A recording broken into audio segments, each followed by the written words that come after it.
راکھی ساونت کا نیا سانگ آیا ہے ابھی جھوٹا، جس میں راکھی ساونت اور عادل کے رشتے کی حقیقت کے اوپر بنایا گیا ہے۔ تو کافی مطلب اگر آپ دیکھیں گے تو بہت زیادہ مطلب دکھ ہوتا ہے ساری چیزیں دیکھ کے نا۔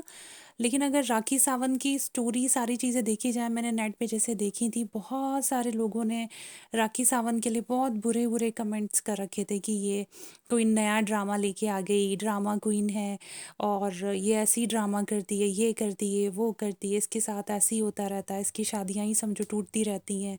تو یہ دیکھ کے نا مجھے بہت دکھ بھی ہوا کہ لوگ دوسروں کے اوپر کتنی جلدی کمنٹس کر دیتے ہیں۔ اور اگر دیکھا جائے تو راکھی ساونت کی جیسے میں نے کچھ انٹرویو دیکھے ہیں، تو جب وہ بولتی ہے نا، اس کے الفاظ میں سچ مچ میں اتنا درد ہوتا ہے نا کہ اتنے آنسو ہوتے ہیں، اور ایسا نہیں ہے کہ وہ سچ نہیں ہے۔ لیکن مجھے صرف لوگوں کے اوپر بڑا افسوس ہے کہ اگر ایک لڑکی کی زندگی میں کوئی تکلیف آ رہی ہوتی ہے تو یہ سوچنے کے بجائے کہ کیا پتہ وہ سچ مچ میں تکلیف میں ہو، کیا پتہ اسے سب کے سپورٹ کی ضرورت ہو، کیا پتہ وہ جو اس کے ساتھ دکھ ہے وہ دکھ سچ مچ میں ہو، لیکن نہیں، لوگوں کو بس کمنٹس کرنا ہے سب کو۔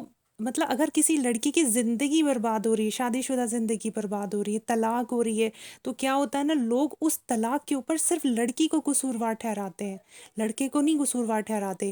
اور زیادہ تر اگر دیکھا گیا ہے تو عورت ہی عورت کی دشمن ہو رہی ہے، یعنی عورت ہی سب سے زیادہ عورتوں کو کمنٹ کرتی کہ دیکھو اس نے طلاق لے لی، ہائے اس کی شادیاں ٹوٹتی رہتی ہیں۔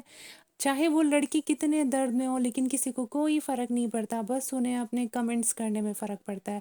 اور ان چیزوں کی وجہ سے کہ رشتے ٹوٹ رہے ہیں، طلاق ہو جاتی ہے، ان چیزوں کی وجہ سے نا لیو ان ریلیشن شپ عام ہو گیا ہے۔ اب لوگوں نے سوچنا شروع کر دیا کہ بھئی اگر جھگڑے ہوئے، طلاق کی نوبت آئے گی، لوگ کیا کریں گے، کیا کہیں گے کہ طلاق ہو گئی ہے بھائی، پہلی شادی ٹوٹ گئی، دوسری شادی ٹوٹ گئی، اس سے اچھا شادی نہ کرو، لیو ان ریلیشن شپ میں رہ لو۔ یعنی گناہ عام ہوتا جا رہا ہے۔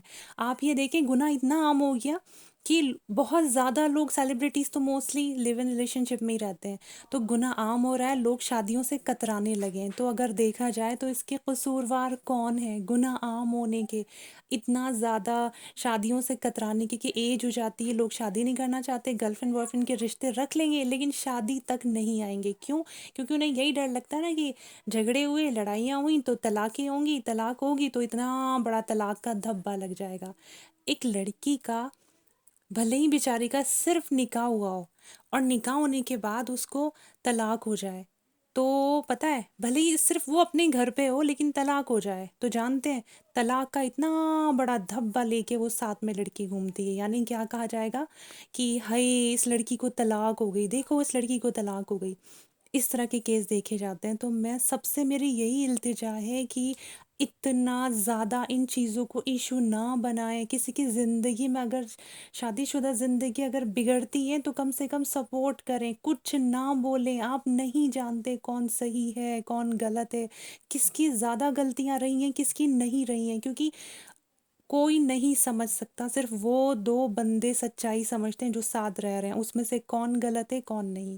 دونوں ہی ایک دوسرے پہ بلیم کریں گے اور دونوں ہی اپنے آپ کو اچھا ثابت کرنا چاہیں گے، تو قصوروار کا بھی نہیں پتہ چل پاتا اور سچائی کا بھی نہیں پتہ چل پاتا۔ تو اگر آپ کو کچھ نہیں پتا، اس سے بہتر ہے خاموش رہیں۔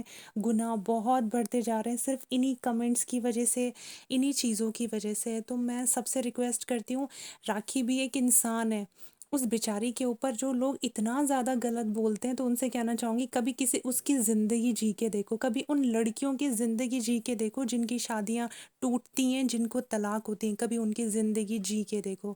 تو کبھی بھی کسی کو طلاق کے اوپر کبھی کمنٹ نہ کریں، کیونکہ کیا پتہ کب کون سا حادثہ کس کے ساتھ ہو۔ تو اس لیے ہمیشہ سب کا ساتھ دیں، نہ کہ برا کہیں۔